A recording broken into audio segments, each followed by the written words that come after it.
Subtraction में नया कुछ भी नहीं है, और सब्ट्रैक्शन एडिशन की तरह ही किया जाता है। जैसे एडिशन किया वही हमारा सब्ट्रैक्शन का तरीका भी है।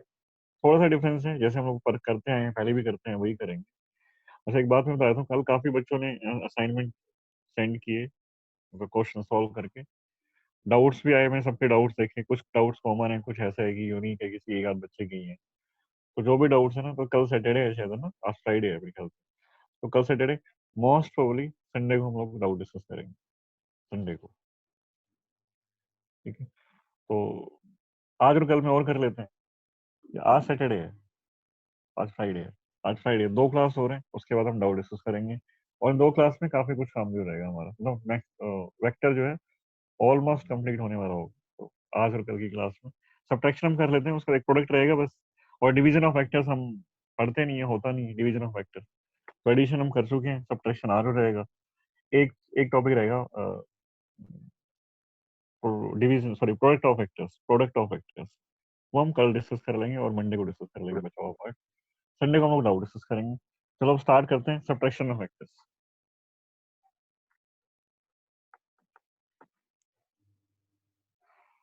सब्ट्रैक्शन ऑफ वेक्टर्स, 824 है ना आज तो।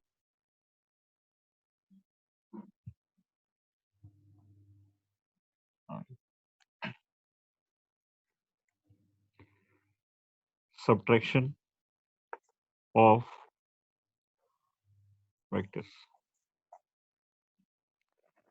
सब्ट्रैक्शन सीखने से पहले हम लोग ये देखना चाहते हैं कि मैंने तुम्हें कहा कि सब्ट्रैक्शन करने के लिए कोई नई चीज नहीं सीखी। हम बिल्कुल वहां पर जाते हैं जो स्केलर एडिशन हम लोग करते हैं, जो हम तुम हमेशा करते आए हो, वो एडिशन की बात करते हैं। अगर हम करें कि 5 + 2, तो तुम लोग 7 होता है। एडिशन तुम्हें आता है। आज हम बात कर रहे हैं सब्ट्रैक्शन की। सब्ट्रैक्शन तुम्हें नहीं आता, नहीं पता कितना आएगा, बस इसका तो पता है क्योंकि ये तो स्केलर एडिशन है। पर हम जो है बात करने वाले हैं सब्ट्रैक्शन, वो हमें नहीं आता है। तो क्या मैं सब्ट्रैक्शन को एडिशन की तरह से कर सकता हूँ, कि सब्ट्रैक्शन ऑपरेशन एडिशन के ऑपरेशन की तरह से ऑपरेट हो सकता है कि एडिशन की तरह से? तो हम ऐसे करते थे, 5 + -2। आंसर 3 आएगा। ऑपरेशन कौन सा है? ऑपरेशन है एडिशन का। एडिशन तुम्हें आता है, बस तुमने क्या किया है, 5 में ऐड किया है -2 को, सब्ट्रैक्शन नहीं किया। एडिशन किया है, 5 में -2 को ऐड किया है। यहाँ पर क्या होता है वेक्टर में? In case of vector quantities, in case of vector quantities, negative sign का मतलब क्या है? Negative sign indicates reverse direction. वो रिवर्स डायरेक्शन बताता है। अब नेगेटिव साइन रिवर्स डायरेक्शन बताता है, इसका मतलब क्या हुआ कि हम किसी व्यक्ति, जैसे 2 था, 2 को -2 लिख लिया और फिर उसको ऐड कर दिया। मीन्स किसी वेक्टर को सब्ट्रैक्ट करने की क्या करना है हमें, हम पहले उस वेक्टर की डायरेक्शन रिवर्स कर लेंगे, और रिवर्स करने के बाद उसको ऐड कर देंगे। रिवर्स किया तो नेगेटिव वेक्टर हो जाएगा, और फिर नेगेटिव वेक्टर जो आएगा उसको वेक्टर में ऐड कर देंगे। तो होगा, तो हम करेंगे तो एडिशन, और अल्टीमेटली हमारा मतलब ऑपरेशन जो होगा, अल्टीमेटली जो रिजल्ट आएगा वो सब्ट्रैक्शन का रिजल्ट। देखो कैसे होगा। हम मानते हैं कि वेक्टर ए, वहीं से स्टार्ट करते हैं। Vector A is small a units, ये वेक्टर ए है, और टुवर्ड्स राइट वेक्टर बी, ये स्मॉल b यूनिट्स है। ये थीटा एंगल है, theta angle with vector A. B जो है वो वेक्टर ए के साथ थीटा एंगल पर है। दर्शन ऐसे ही बताई जाती है एंगल की टर्म्स में। हमें इनको ऐड करना है। हम क्या करते हैं, तो ये वेक्टर ए हो गया, ये वेक्टर ए,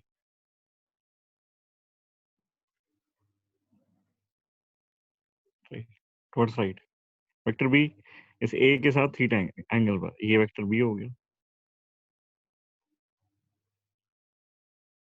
और ये angle theta.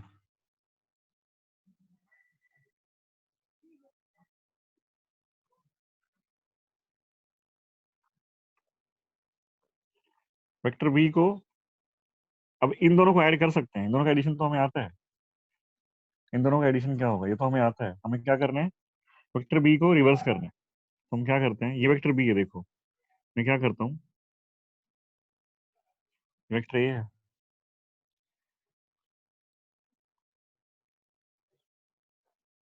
Vector B at angle theta, इसको रिवर्स कर दिया, इसकी डायरेक्शन रिवर्स कर दी, ये है negative of vector B.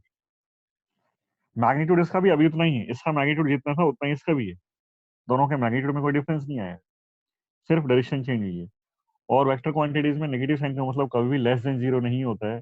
Negative quantities में, सॉरी वेक्टर क्वांटिटीज में नेगेटिव साइन का मतलब डायरेक्शन रिवर्स करना होता है, सही डायरेक्शन रिवर्स होगी, इसका मतलब ये है कि जो वेक्टर बी था ना उसका ऑपोजिट है, वेक्टर बी इधर था, इसका opposite, opposite of vector B. मैंने तुम्हें कहा भी था नेगेटिव साइन को ऑपोजिट ऑफ वेक्टर बी पढ़ो, हमेशा ऐसे ही पढ़ो।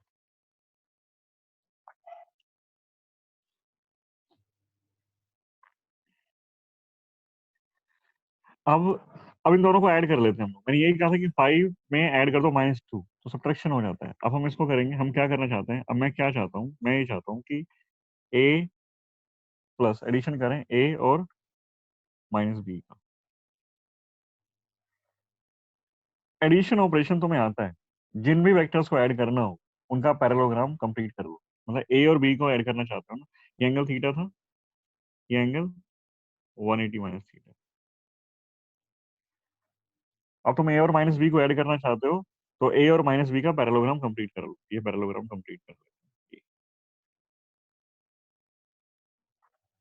जिस पॉइंट पर टेल से टेल मिलती है, यहाँ पर इस पॉइंट से एक डायगोनल ड्रॉ करो, ये डायगोनल ड्रॉ किया, डायगोनल है, और ये जो डायगोनल है ना, ये है A -b, vector A, vector A minus vector B है। ऊपर यहाँ से अगर इसको कंप्लीट करते, ए और बी का पैरेललोग्राम कंप्लीट करते, तो फिर ये डायगोनल आता, और ये डायगोनल होता vector A plus vector B, vector A plus vector B होता, और ये vector A minus vector B. अब A vector minus vector vector A minus vector B आता है ये। हमें करना वही है, मैग्नीट्यूड लिखना है और डायरेक्शन लिखनी है। मैग्नीट्यूड, अब जो भी है ना, ये जो भी हमने तो एडिशन किया ना, एडिशन का तरीका हमें पता है। Vector A minus vector B का मैग्नीट्यूड क्या होता है, अब फॉर्मूला बोलता हूँ मैं एक बार। Square of magnitude of first vector मतलब मान लेते हैं वेक्टर ए है भाई, फर्स्ट है। Square of magnitude of first vector कितना है, A square, plus square of magnitude of second vector में हमारा नेगेटिव वेक्टर भी है, इसका नेगेटिव साइन मैग्नीट्यूड में काउंट नहीं होगा, इसका नेगेटिव साइन सिर्फ डायरेक्शन बताता है, हम लोगों को मैग्नीट्यूड चाहिए। मैग्नीट्यूड इसका अभी भी सेम है, B square, plus 2 times of magnitude of first into magnitude of second into cos of angle between the vectors which are being added, जिनको तुम ऐड कर रहे हो। हम वेक्टर ए और वेक्टर नेगेटिव वेक्टर बी को add कर रहे हैं, इन दोनों के बीच में एंगल, ए और बी के बीच में एंगल कितना था पता है, ए और बी के बीच में एंगल था थीटा, ए और बी के बीच में एंगल थीटा था। हम जिनको ऐड कर रहे हैं ना, वेक्टर ए और नेगेटिव ऑफ वेक्टर बी को हम ऐड कर रहे हैं, इनके बीच में एंगल है 180 माइनस, 180 माइनस थीटा, ये इसका मैग्नीट्यूड है, A square plus B square plus 2ab। अब cos ऑफ 180 माइनस थीटा, हमने cos ऑफ 180 माइनस थीटा मतलब सेकंड क्वाड्रेंट में cos नेगेटिव होता है, सेकंड क्वाड्रेंट में cos नेगेटिव तो माइनस, और 180 के ऊपर टी रेशियो चेंज नहीं होता, तो cos का cos ही रहेगा, तो माइनस cos थीटा हो गया ये। A square plus B square minus 2ab cos theta. Theta क्या है, थीटा क्या है, angle between vector A and vector B, angle between vector A and vector B, वही एंगल है स्टार्टिंग का। मतलब अगर तुम 180 माइनस थीटा पुट करोगे तो प्लस आएगा यहाँ पर। अब हमने क्या किया, हम सिर्फ इतना याद करते हैं कि अगर दो वेक्टर्स को ऐड कर रहे हैं ना, तो मैग्नीट्यूड होगा A square plus B square plus 2ab cos theta, और दो वेक्टर्स को अगर सब्ट्रैक्ट कर रहे हैं तो एंगल होगा A square plus B square -2ab cos theta, और थीटा वही एंगल है जो दोनों वेक्टर्स के बीच में है। जो दिया हुआ वेक्टर एंगल है, तो मैं 180 माइनस थीटा नहीं कर रहा हूँ। अब तुम 180 माइनस थीटा को भूल जाओ, ये एक इंटरमीडिएट स्टेप था, मुझे इसको डिराइव करना था, मैं लेके आया इसको, एडिशन से कन्वर्ट करता हूँ, मैनिपुलेट करता हूँ, सब्ट्रैक्शन पर पहुंच गया। अब मुझे 180 थीटा से मतलब नहीं, 180 माइनस थीटा से। अब मैं क्या कहता हूँ कि जो थीटा है मतलब magnitude of vector A minus vector B है, that will be is equal to that will be equal to root of A square plus B square minus 2ab cos theta. और थीटा यहाँ पर दो vectors के बीच का angle है, ए और B के बीच का एंगल, वो थीटा है।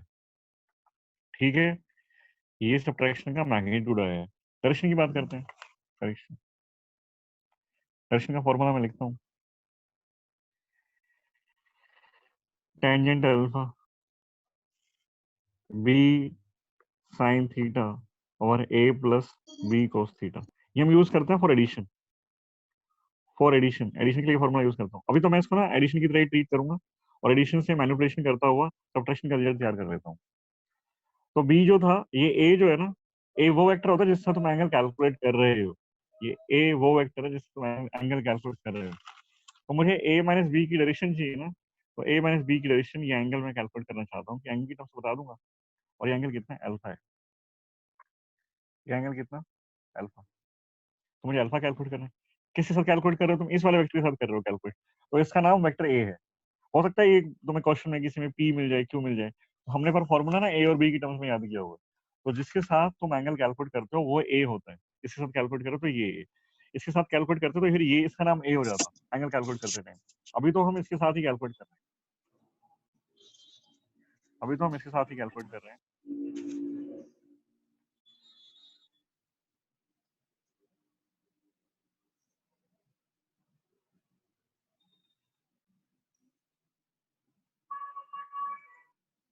अभी ठीक दिखाई दे रहा है साक्षी, पिक्चर क्लियर है? Yes sir. तो जिसके साथ हम एंगल कैलकुलेट करते हैं ना, वो वेक्टर ए होता है temporarily to write the formula only. वो वेक्टर ए मानते हैं, और दूसरा वेक्टर बी होता है। तो अभी हम लोग इसके साथ कैलकुलेट कर रहे हैं। यहाँ तो मतलब कॉन्सिडेंटली ऐसा है कि इसी का नाम ए है, और ए नहीं भी होता तो एंगल के लिए जिसके साथ तुम एंगल कैलकुलेट करते हो ना, वो ए होता है और दूसरा बी होता है। तो यहाँ पर tangent alpha B magnitude of second vector, जिसके साथ तुम एंगल कैलकुलेट नहीं कर रहे, मतलब इसका इसका मैग्नीट्यूड कितना है, बी है। तो बाय डिफॉल्ट ये सेम ही आ रहा है ना, बी। और ये थीटा जो होता है ना, थीटा एंगल होता है दोनों वेक्टर के बीच में। कौन से वेक्टर के बीच में, जिनको तुम ऐड कर रहे हो, जिनको तुम ऐड कर रहे हो उनके बीच का एंगल होता है ये। तो बी साइन, जिनको तुम ऐड कर रहे हो ना, वेक्टर ए और नेगेटिव वेक्टर बी को ऐड कर रहे हो, और उनके बीच में एंगल है 180 minus theta divide by.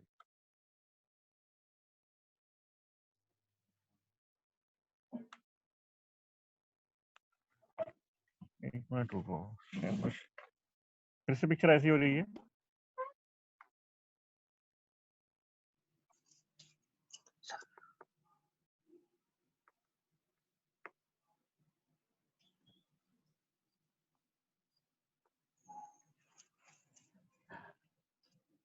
Tangent alpha is B sine theta, theta जो है एंगल जिनको तुम ऐड कर रहे हो 180 माइनस थीटा है, और ये उस वेक्टर का मैग्नीट्यूड है जिसका तुम एंगल कैलकुलेट कर रहे हो, वो उसका मैग्नीट्यूड ए है, प्लस बी cos, जिनको तुम ऐड कर रहे हो वो 180 माइनस थीटा है। Sine 180 minus theta, sine 180 minus theta, second quadrant में 180 माइनस थीटा होता है, सेकंड क्वाड्रेंट में साइन पॉजिटिव होता है, तो प्लस 180 के ऊपर टी रेशो चेंज नहीं होता, साइन का साइन ही रहेगा, cos 180 minus theta. Second quadrant में cos नेगेटिव होता है तो माइनस साइन। 180 पर कोई भी टी रेशो चेंज नहीं होता तो cos भी चेंज नहीं होगा, तो एक cos थीटा। तो साइन 180 माइनस थीटा की जगह थीटा लिख देंगे, और cos 180 माइनस थीटा की जगह माइनस cos थीटा लिख देंगे। तो क्या हो जाएगा देखो, टेंजेंट अल्फा हो गया, tangent alpha B sine theta और a minus B cos। Alpha कितना है, alpha is tangent inverse B sine theta और a minus B cos theta. With किसके साथ कैलकुलेट किया तुमने, बताना पड़ेगा लास्ट में, विद वेक्टर ए। तो ये तुम्हारा सब्ट्रैक्शन के लिए है, ये सब्ट्रैक्शन के लिए है।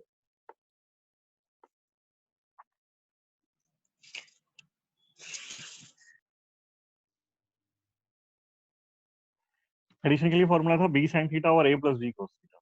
इसके लिए बी साइन थीटा और ए माइनस बी cos थीटा। मतलब नेगेटिव साइन कहाँ पर आता है? अब इसके जो मैग्नीट्यूड के फॉर्मूला में भी एक नेगेटिव साइन आ गया, इसके डायरेक्शन के फॉर्मूला में एक नेगेटिव साइन आ गया, दोनों में आ गया। नेगेटिव साइन वहां आता है जहां पर कॉस होता है ना, जहां भी कॉस दिखाई दे उसका साइन चेंज कर दो। यहाँ कॉस है तो कॉस में नेगेटिव कर देंगे, साइन को कुछ नहीं कहेंगे। जहां कॉस को minus, जहां कॉस है वहां माइनस, और सब्ट्रैक्शन कंप्लीट होता है। सब्ट्रैक्शन इतना ही है, ठीक है। अब नहीं तो कुछ चीज है नहीं इसमें। अब तुम्हें क्या करना है, वो 5 क्वेश्चन जो मैंने उस दिन एडिशन के लिए कराए थे वो तुम फिर से ट्राई कर लो।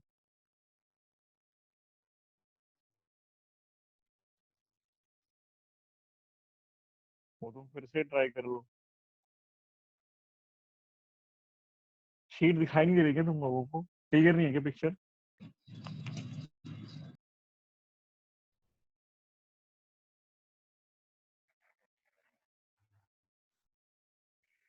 स्नेहा, दिखाई दे रहा है? No sir. किसी को दिखाई नहीं दे रहा?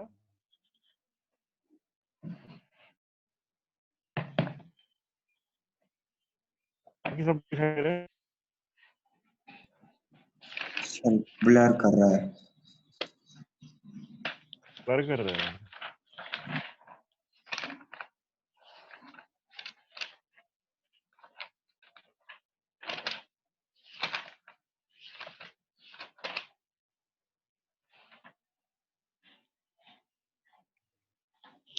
आपका फोन।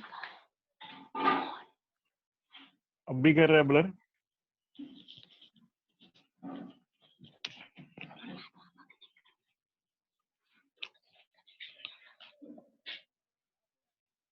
अब भी ब्लर कर रहा है?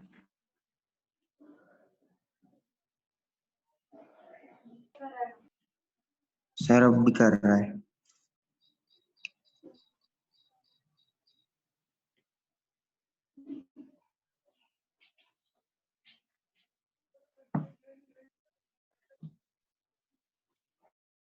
समझ नहीं आ रहा, लिखा हो। No sir.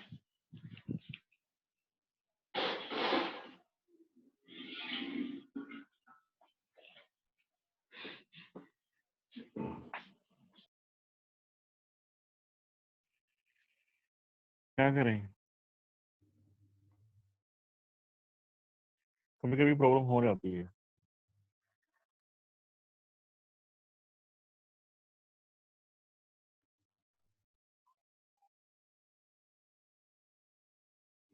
अब आगे पढ़ाएं या ना पढ़ाएं? कुछ फायदा है पढ़ाने का?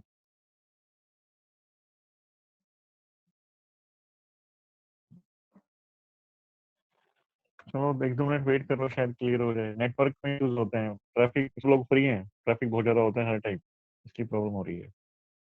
और सुबह 7 बजे का टाइम भी इसलिए रखा हुआ है मैंने, ताकि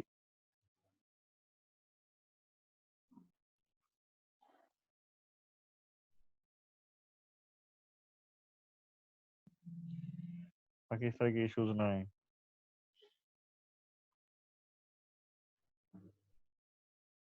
अब है कुछ क्लियर? स्टार्ट कर सकते हैं?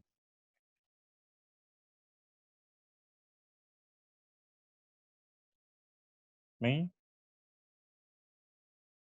करें क्या स्टार्ट?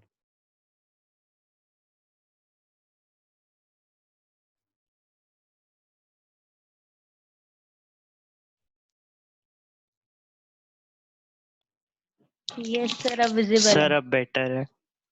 ठीक है, तो करते हैं स्टार्ट, है ना। देखिए अब हमें करना है एडिशन, फिर से एडिशन सब्ट्रैक्शन फिर से करेंगे, पर इस बार हम लोग करना चाहते हैं कार्टेशियन फॉर्म में। कार्टेशियन फॉर्म एक बार मैं बता देता हूँ क्या थी। कार्टेशियन फॉर्म में हम क्या करते हैं, एक कोऑर्डिनेट सिस्टम होता है हमारे पास। अभी हमारे सिलेबस में जो कोऑर्डिनेट सिस्टम है,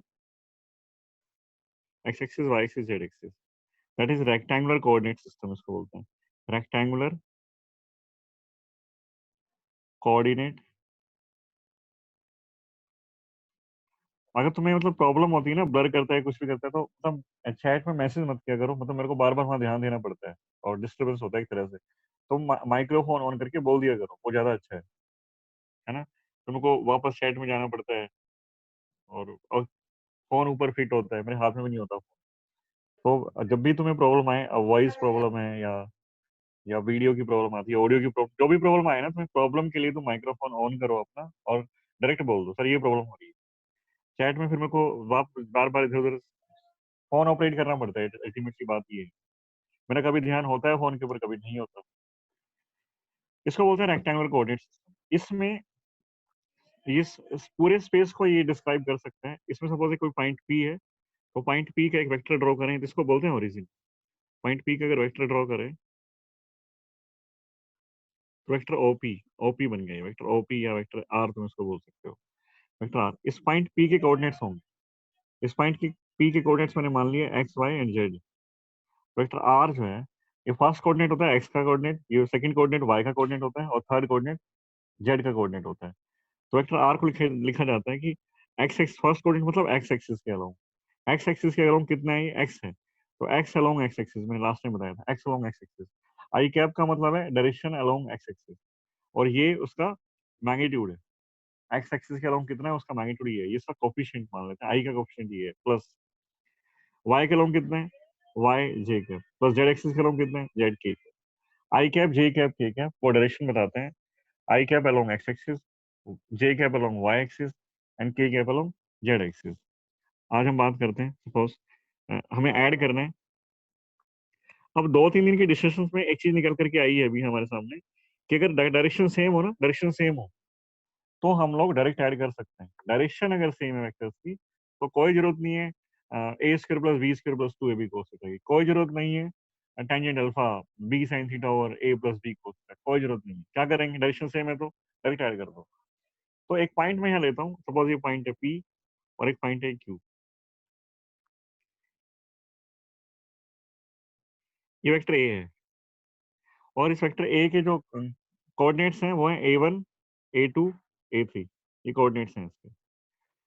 वेक्टर बी के कोऑर्डिनेट क्या है, ये दूसरा पॉइंट है क्यू पॉइंट, ये वेक्टर बी है सपोज। वेक्टर बी के कोऑर्डिनेट्स क्या है, b1 b2 and b3। X coordinate b1 है, वाई कोऑर्डिनेट b2 है एंड जेड कोऑर्डिनेट b3 है। वेक्टर ए का एक्स कोऑर्डिनेट a1 है, वाई कोऑर्डिनेट a2 है, जेड कोऑर्डिनेट a3 है। अब मैं चाहता हूँ वेक्टर ए और वेक्टर बी को ऐड करूँ, ये दो वेक्टर है, इन दोनों के बीच में एंगल भी कुछ ना कुछ तो हो गई, पर हमें जरूरत नहीं है अभी, तो कार्टेशियन फॉर्म में एंगल की जरूरत नहीं होती। यहाँ पर एंगल हम लोग डायरेक्शन के लिए यूज करते हैं, और यहाँ पर डायरेक्शन बताई जाती है कैसे, आई कैप से, जे कैप से और के कैप से, ऐसे डायरेक्शन बताई जाती है। थीटा यहाँ पर एंगल यूज नहीं करते हैं, है ना। तो अब मैं वेक्टर ए और वेक्टर बी को ऐड करना चाहता हूँ।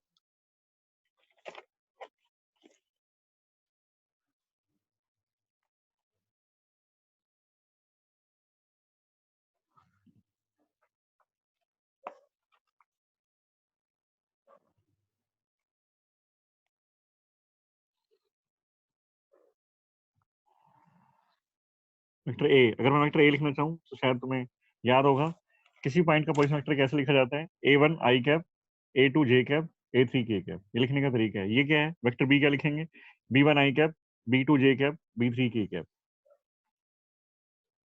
वेक्टर ए हमने लिखा a1 I cap, a2 J cap, a3 K cap. Vector B b1 I cap, b2 J cap, b3 K cap. Vector A plus vector B कितना होगा, यही क्वेश्चन है ना हमारा। Vector A plus vector B कितना होगा, इन दोनों को ऐड करना है। मतलब ये है along X axis, a1 along X axis, b1 along X axis, मतलब इसकी और इसकी डायरेक्शन सेम है। आई कैप डायरेक्शन सेम होगी, और हमें पता है जब डायरेक्शन सेम हो तो डायरेक्ट ऐड कर सकते हैं। मतलब आई कैप के अलोंग की बात करूं मैं, तो ये भी आई कैप के अलोंग, a1 अलोंग आई कैप, मतलब a1 अलोंग एक्स एक्सिस है, ये b1 अलोंग एक्स एक्सिस है। इन दोनों को ऐड करूंगा तो मुझे पता है दोनों की डायरेक्शन सेम है, और डायरेक्शन सेम हो तो डायरेक्ट ऐड कर सकते हैं। तो मैं लिखूंगा इसको a1 plus b1, a1 plus b, plus J cap दोनों की डायरेक्शन सेम, इन दोनों को डायरेक्ट ऐड कर सकते हैं। I cap A1 plus B1 I cap, अब इन दोनों को डायरेक्ट ऐड कर सकते हैं। A2 plus B2 J cap, A3 B3 K cap, A3 plus B3 K cap. ये तुम्हारा रिजल्टेंट वेक्टर आ गया, ये resultant vector R, vector A plus vector B. अब ये वेक्टर कंप्लीट आ गया, इसमें तुम्हें हो सकता है कि इसका मैग्नीट्यूड पूछा जाए, तो मैग्नीट्यूड ऑफ वेक्टर आर और magnitude of vector A plus vector B. अब हमें हमें याद होगा ये कि हम लोगों ने कहा था कि मैग्नीट्यूड लिखा जाए, कार्टेशियन फॉर्म में अगर मैग्नीट्यूड लिखना हो ना, तो कोफिशिएंट ऑफ आई का square plus coefficient of J का square plus coefficient of K का square whole root coefficient of I का square A1 plus B1 whole square plus coefficient of J का square A2 plus B2 whole square plus coefficient of K का square A3 plus B3 whole square. ये mod of A plus vector A plus vector B है। Direction calculate करनी हो, are cap हमने कहा था कि किसी की भी डायरेक्शन अगर चाहिए तुम लोगों को, तो उस वेक्टर को उसके ही मैग्नीट्यूड से डिवाइड कर दो। तो वेक्टर का ये वेक्टर कंप्लीट वेक्टर तो ये है, और ये इसका मैग्नीट्यूड है। इसका मतलब क्या हुआ, A1 plus B1 I cap plus A2 plus B2 J cap plus A3 plus B3 K cap, root of इसका मैग्नीट्यूड से डिवाइड कर दो। A1 plus B1 whole square A2 plus B2 whole square plus A3 plus B3 whole square. ये तुम्हारी direction है, ये complete direction. Direction का expression हमेशा बड़ा आता है बहुत एग्जाम। ये मैग्नीट्यूड है, ये कंप्लीट वेक्टर है, ये कंप्लीट वेक्टर, ये मैग्नीट्यूड, और ये डायरेक्शन। तो इस पर हमें ज्यादा काम करने की जरूरत नहीं है, पता है हम लोगों को क्या है ये, है ना। बस आई कैप जे कैप को डायरेक्ट ऐड कर दो। सब्ट्रैक्शन अगर देखें कार्टेशियन फॉर्म में, सब्ट्रैक्शन कैसे होगा, subtraction vector A1 I cap plus A2 J cap plus A3 K cap. Vector B क्या होगा, vector B is B1 I cap plus B2 J cap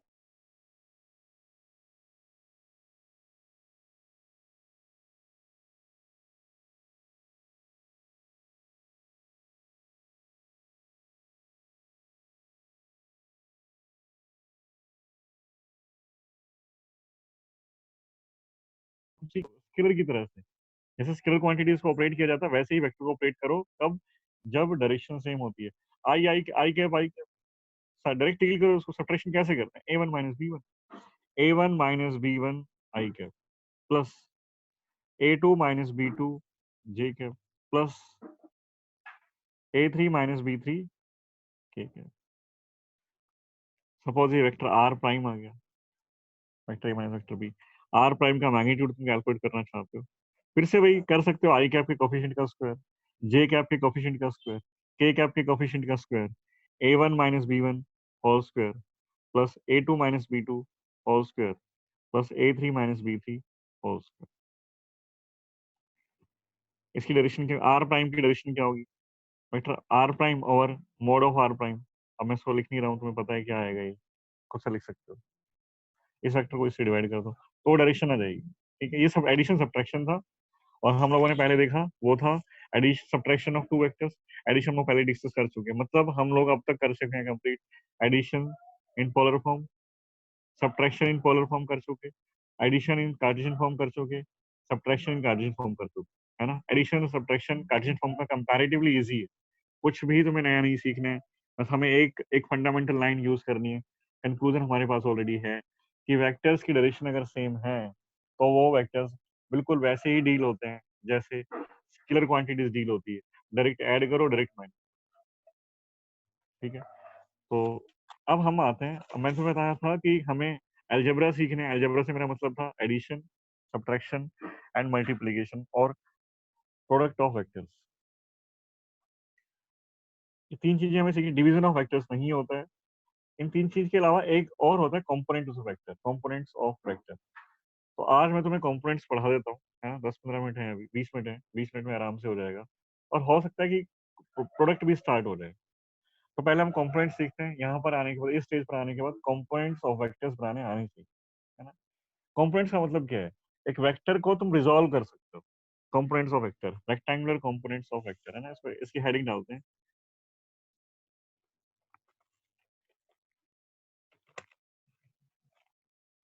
हाँ जी।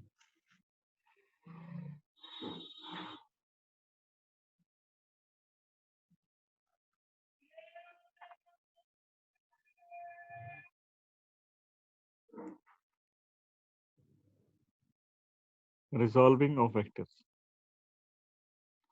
और इसको बोलते हैं रेक्टेंगुलर,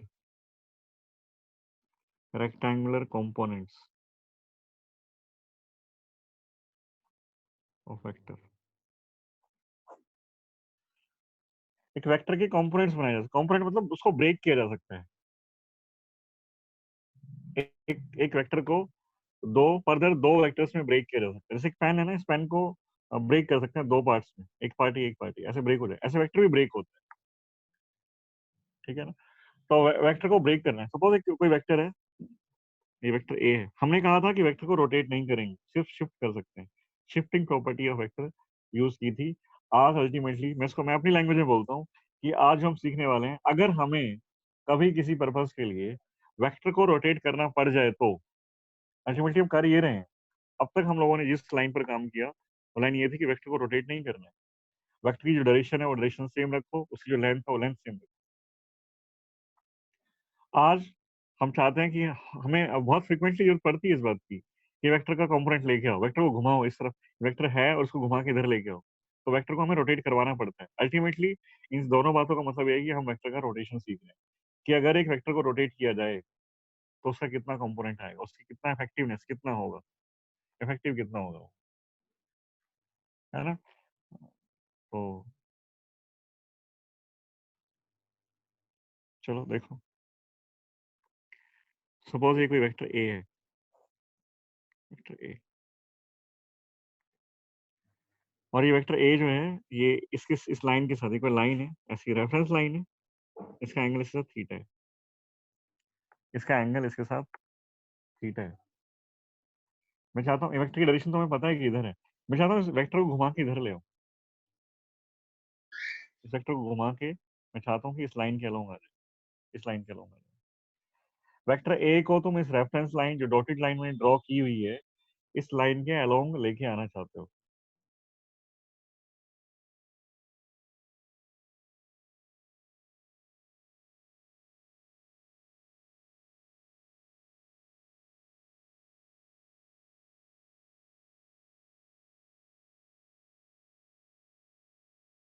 दो कंपोनेंट बनेंगे। मैं लिख देता हूँ ये बात। Vector A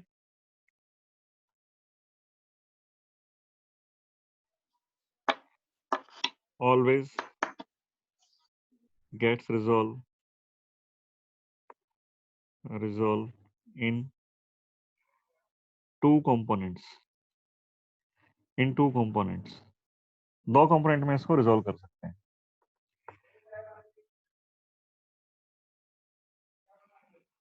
both the components, एक खास बात है, इसका ध्यान रखना भाई।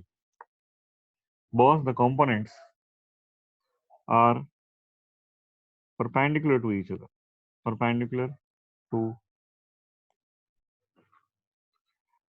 each other। Third point,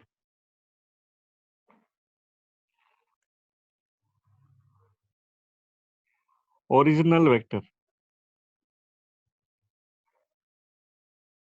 original vector मतलब वो वेक्टर जिसके तुम कंपोनेंट बना रहे हो। Vector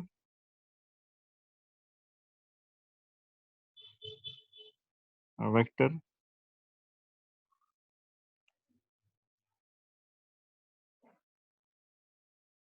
whose components are being done, जिसके तुम कंपोनेंट बना रहे हो। Original vectors always lies between the components, हमेशा कंपोनेंट्स के बीच में लाई करते हैं। कौन? Original vector.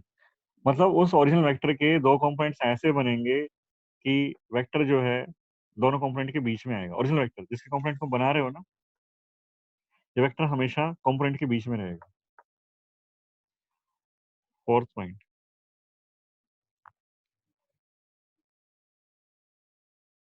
For a vector, for a vector, vector ए, कोई वेक्टर ए मैंने मान लिया, द components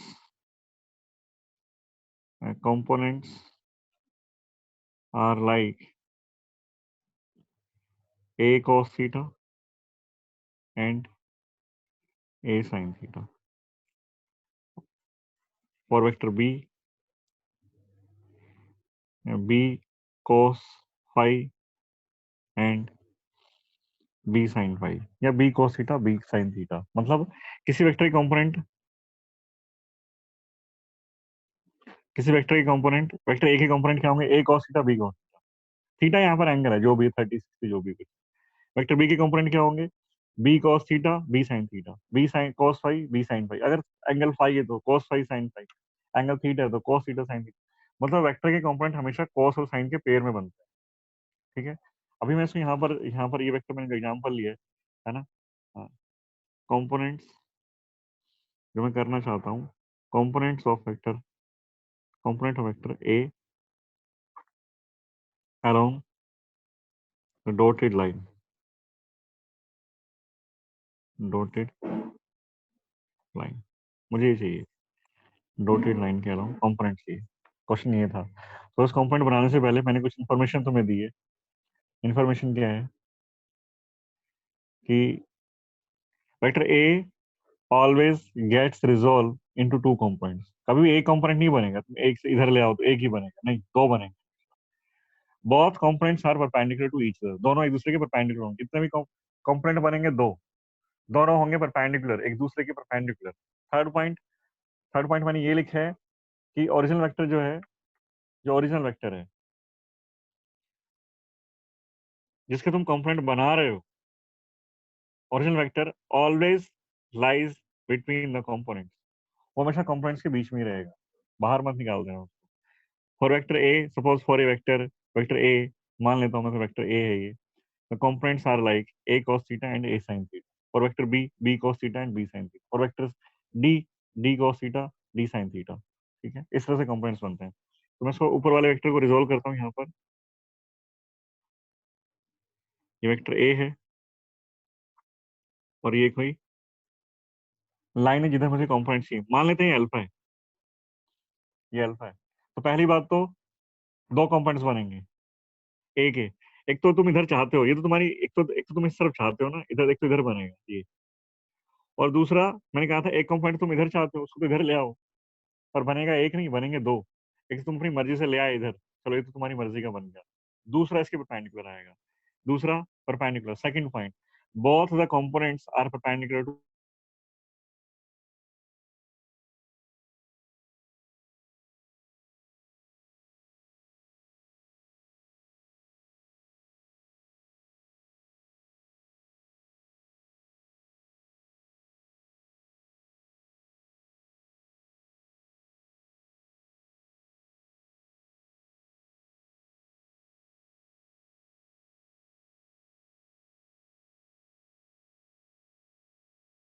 इनके बीच में नहीं आता। तो थर्ड पॉइंट क्या है? थर्ड पॉइंट ये है कि दोनों वेक्टर के बीच में आना चाहिए ओरिजिनल वेक्टर, तो दोनों कंपोनेंट के बीच में, तो कंपोनेंट इधर आएगा, इधर नहीं है। फोर्थ पॉइंट मैंने लिखा कि कंपोनेंट क्या होंगे, फर्स्ट और सेकंड कंपोनेंट तो बन गए। अब ए है ना, जिस साइड तुम्हें एंगल पता है, जिस साइड का तुम्हें एंगल पता होता है वो हमेशा कॉस होता है। मतलब ये जो कंपोनेंट है, this component is a cos alpha, alpha angle है तो अल्फा, ए कॉस अल्फा। और फिर ये कंपोनेंट हो गया ए साइन अल्फा। और ये दोनों वेक्टर्स आपस में परपेंडिकुलर है, तो इनको हम बोलते हैं rectangular components of vector, rectangular components of vector. और रिजॉल्व किया हमने वेक्टर को दो पार्ट्स में रिजॉल्व किया है तो उसको रिजॉल्विंग ऑफ वेक्टर्स भी बोल देते हैं। ठीक है, चलो और क्वेश्चन करते हैं, इसके ऊपर एक दो मैं और ट्राई करा देता हूँ।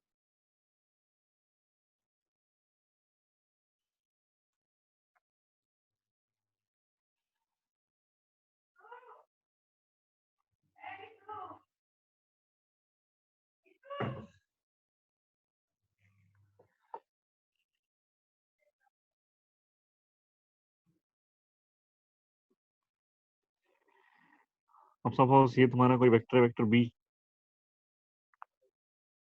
और तुम चाहते हो कि वेक्टर बी जो है वो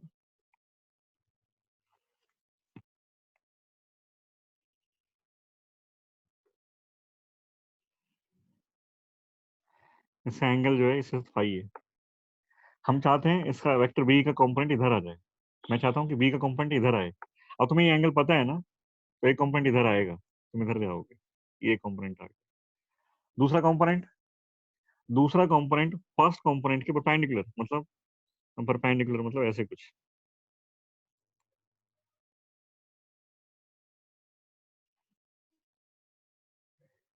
दूसरा कंपोनेंट इस लाइन में आएगा। अब दूसरा कंपोनेंट इधर भी आ सकता है, इस तरफ भी आ सकता है, उधर भी जा सकता है। थर्ड पॉइंट का ध्यान रखना है, कंपोनेंट कुछ ऐसा आए कि ओरिजिनल वेक्टर बी, ये वेक्टर बी है ना, ओरिजिनल वेक्टर बी जो है वो इन दोनों के बीच में आना चाहिए, मतलब दूसरा कंपोनेंट इधर आएगा, ये दूसरा कंपोनेंट ये। अभी ये फर्स्ट कॉम, अब फाई तो तुम्हें इधर पता था, फाई तो तुम्हें इधर का पता है ना, तो ये कॉस होगा।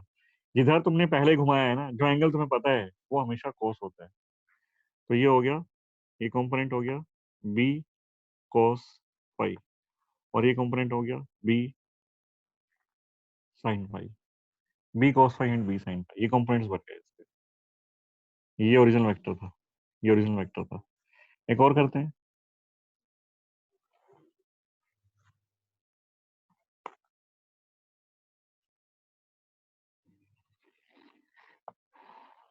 सपोज ये वेक्टर सी है, कोई वेक्टर सी, और हम चाहते हैं क्या है कि इधर कोई कंपोनेंट आए इस तरफ।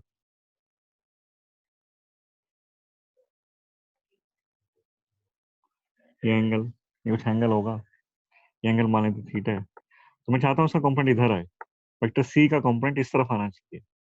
तो हम क्या करते हैं, वेक्टर सी को इधर घुमा के लेके आओगे ना, तो एक कंपोनेंट इधर आएगा, एक कंपोनेंट तो इधर आ गया, ये आ गया। और दूसरा कंपोनेंट इस फर्स्ट कंपोनेंट के परपेंडिकुलर, मतलब वो इधर आएगा, ऐसे आएगा इस लाइन पर। अब एक कंपोनेंट इधर आया है तो दूसरा दोनों के बीच में तो तभी आएगा, ये तभी कंपोनेंट इधर आए। तो तुम्हें पता था कि ये थीटा है, तो फिर ये हो गया सी cos थीटा, और ये हो गया सी sin थीटा। तो ये कंपोनेंट्स बनाने का तरीका है। कंपोनेंट्स में कुछ ज्यादा मतलब कुछ नहीं है, चार पांच बातें तुम्हें ध्यान रखनी है, और दो तीन बार जब उसको करोगे ना, दो चार क्वेश्चन जब कर लोगे तो अपने आप क्लियर हो जाता है कि कंपोनेंट्स में क्या लिखना है। अब मैं स्टार्ट करता हूँ मल्टीप्लीकेशन और प्रोडक्ट ऑफ वेक्टर्स। सिर्फ इंट्रोडक्शन की बात करते हैं हम लोग, इंट्रोडक्शन आज हो जाएगा, बाकी कल मैं इसको मोस्ट प्रोबेबली कंप्लीट कर दूंगा।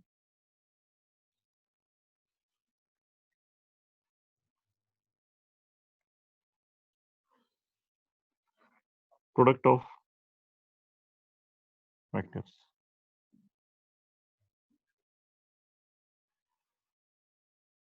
प्रोडक्ट ऑफ वेक्टर्स में फर्स्ट दो प्रोडक्ट होते हैं, एक होता है डॉट प्रोडक्ट, कि दो वेक्टर को ऐसे मल्टीप्लाई करना है, ऐसे प्रोडक्ट करना है कि उनका उनका उसको प्रोडक्ट को बोला जाता है डॉट प्रोडक्ट। और इसको स्केलर प्रोडक्ट भी बोलते हैं, दो नाम है इसके, डॉट प्रोडक्ट और स्केलर प्रोडक्ट। सिंबल नोटेशन कैसे है, नोटेशन कैसे लिखा जाता है, नोटेशन वेक्टर ए है, कोई वेक्टर बी है, वेक्टर ए और बी का डॉट, तो बीच में डॉट लगाओगे, vector A dot vector B. और ये तुम्हें कोई नई चीज देगा, ये कोई कोई तो कुछ ना कुछ तो आएगा ही। तो सपोज मान लेते हैं आर आया, सपोज ये आर आता है, तो ये आर जो है, आर ये वेक्टर है, ये वेक्टर, ये भी एक वेक्टर है।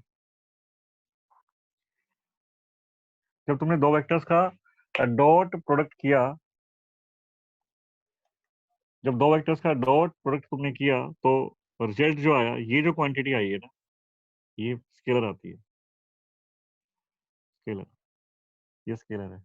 इसलिए इसका नाम स्केलर प्रोडक्ट भी कहते हैं इसको, क्योंकि दो वेक्टर का जब तुम डॉट प्रोडक्ट करते हो तो रिजल्ट जो है वो स्केलर क्वांटिटी आती है, इसलिए डॉट प्रोडक्ट को स्केलर प्रोडक्ट भी बोला जाता है। ठीक है, ऐसे एक और प्रोडक्ट है तुम्हारे पास, एक और प्रोडक्ट है सेकंड, क्रॉस प्रोडक्ट, और इसका बोलते हैं, इसका दूसरा नाम है वेक्टर प्रोडक्ट। क्रॉस प्रोडक्ट और वेक्टर प्रोडक्ट, नोटेशन कैसे लिखा जाता है इसको? सपोज दो वेक्टर ए और बी यही हैं, वेक्टर ए और बी, और इनके बीच में साइन जो है क्रॉस है। ध्यान रखना, अब तक तुम लोग डॉट और क्रॉस दोनों को एक मानते रहे हो, वेक्टर में इनका मतलब बहुत अलग है, बहुत अलग अलग चीजें हैं ये, इनमें कोई रिजेम्बलेंस नहीं है, इनफैक्ट कोई रिजेम्बलेंस नहीं है इन दोनों के, vector A dot vector B और vector A cross vector B, दोनों बिल्कुल अलग अलग हैं। अब तक तुम दोनों को सेम मानते थे, वेक्टर में ऐसा नहीं है। ठीक है, अब कुछ ना कुछ तो आंसर आएगा ही ना, तो मान लेते हैं कि आर प्राइम आता है, आर प्राइम, वो आर था तो आर प्राइम आया मान लिया, तो ये जो क्वांटिटी आएगी, ये वेक्टर आएगी, तो उसके ऊपर एरो लगाना जरूरी है। तो ये ये वेक्टर है, वेक्टर क्वांटिटी, ये भी एक वेक्टर क्वांटिटी है। दो वेक्टर क्वांटिटी का क्रॉस प्रोडक्ट किया तो वेक्टर क्वांटिटी ही आई, वेक्टर क्वांटिटी। और यही रीजन है कि दो वेक्टर का जब क्रॉस प्रोडक्ट करते हैं तो वेक्टर क्वांटिटी आती है, इसलिए ही क्रॉस प्रोडक्ट को वेक्टर प्रोडक्ट बोला जाता है।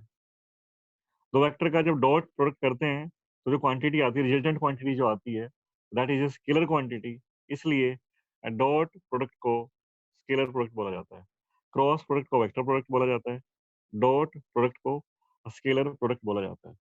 अब वेक्टर ए और वेक्टर बी, हमारी पहले भी बात हो चुकी है, वेक्टर ए और वेक्टर बी जो है, दोनों वेक्टर दो फॉर्म में हम लिख सकते हैं, पोलर फॉर्म में भी और वेक्टर फॉर्म में भी। तो हम पहले डॉट प्रोडक्ट पढ़ेंगे पोलर फॉर्म में, फिर डॉट पढ़ेंगे कार्टेशियन फॉर्म में, कि दो वेक्टर अगर पोलर फॉर्म में है तो डॉट प्रोडक्ट कैसे किया जाएगा, दो वेक्टर अगर कार्टेशियन फॉर्म में है तो डॉट प्रोडक्ट कैसे किया जाएगा, दोनों का हम ये देखेंगे साथ में। ये सिंपल है, ये इसमें टाइम कम लगता है। फिर दो वेक्टर है, वेक्टर ए और वेक्टर बी,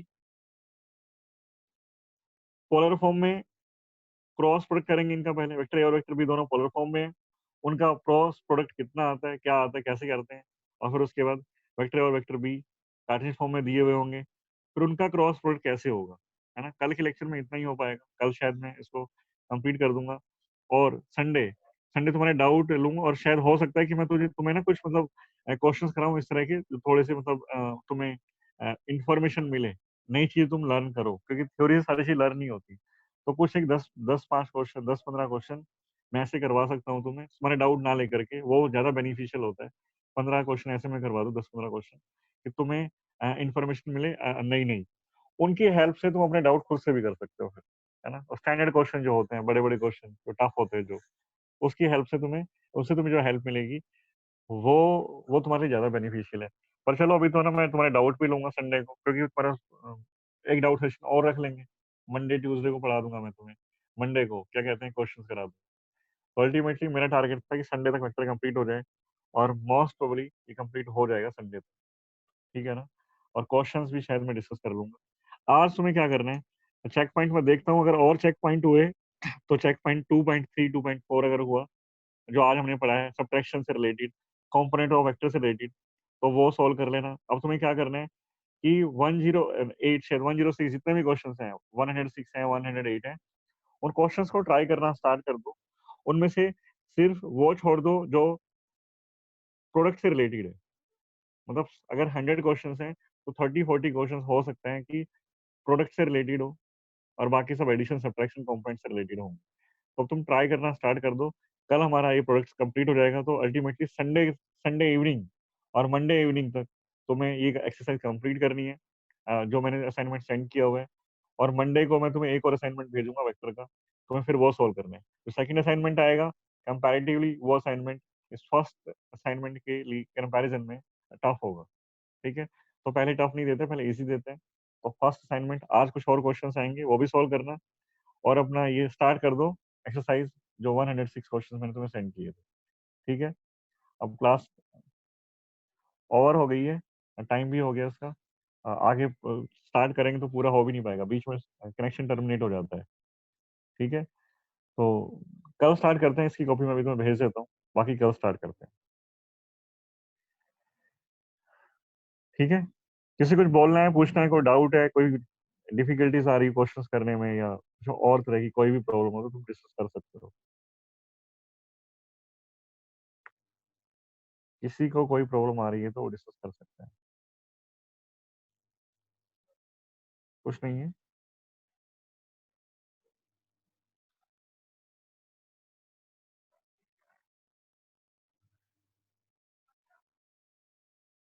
चलो ठीक है, फिर टर्मिनेट करता हूँ मैं, ठीक है ना।